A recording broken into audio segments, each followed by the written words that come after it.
আসসালামু আলাইকুম। দেশ এবং প্রবাস যে যেখান থেকে আমার সাথে যুক্ত আছেন সকলকে জানাচ্ছি আন্তরিক অভিনন্দন ও শুভেচ্ছা। আজকে আমি আপনাদের মাঝে একটি গুরুত্বপূর্ণ বিষয় নিয়ে আলোচনা করব। আমরা যারা জীবনে সফল হতে চাই, আমাদের অ্যাটিটিউড, আমাদের মনোভাব যেমন হওয়া প্রয়োজন তা সম্পর্কে।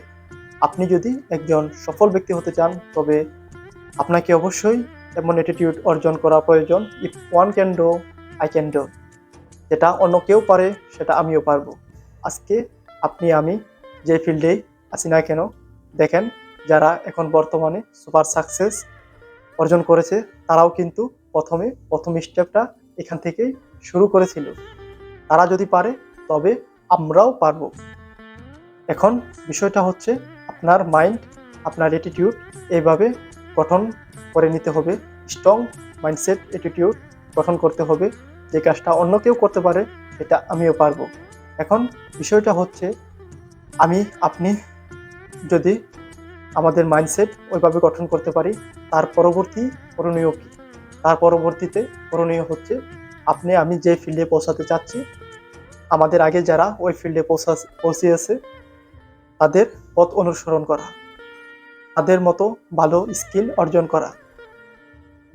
আপনার মাইন্ডসেট স্ট্রং ভাবে তৈরি করলেই আপনি কখনো পুরোপুরি সফল হতে পারবেন না।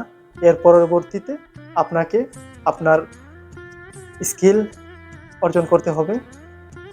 একজন সফল এবং একজন অসফল মানুষের মধ্যে পার্থক্য কিন্তু প্রায় একরকমই। একজন সফল ব্যক্তি যেইগুলো কাজগুলো করে, আর একজন অসফল ব্যক্তি ওই কাজগুলোর বিপরীত কাজগুলো করে। এখন আপনি যদি একজন সফল হতে চান, তবে আপনাকেও একজন সফল মানুষকে অনুসরণ করতে হবে। একজন সফল মানুষ প্রতিটা দিন, প্রতিটা সময়কে যেভাবে অতিবাহিত করতেছে, আপনাকেও ওই অনুযায়ী আপনার জীবনকে অতিবাহিত করতে হবে। আপনার টাইম ম্যানেজমেন্ট ওইভাবে পরিচালিত করে চলতে হবে। যাদের জীবনে বড় লক্ষ্য আছে, তারা কখনো তাদের সময়কে অপচয় করে না। তারা সবসময় সকালে ঘুম থেকে উঠে যার যার ধর্মের প্রার্থনা শেষ করে তারা মেডিটেশন করে, তারা ভালো হেলদি ব্রেকফাস্ট করে নেয় এবং তাদের মাইন্ডকে সকালের পরবর্তী কাজগুলো করার জন্য প্রিপারেশন করে নেয়। আর একজন অসফল ব্যক্তি, তারা সবসময় দেরিতে ঘুম থেকে ওঠে, তাদের কোনো টাইম ম্যানেজমেন্ট বলতে কিছু নেই। তারা তাদের মন যখন যা চায় তখন তাই করে।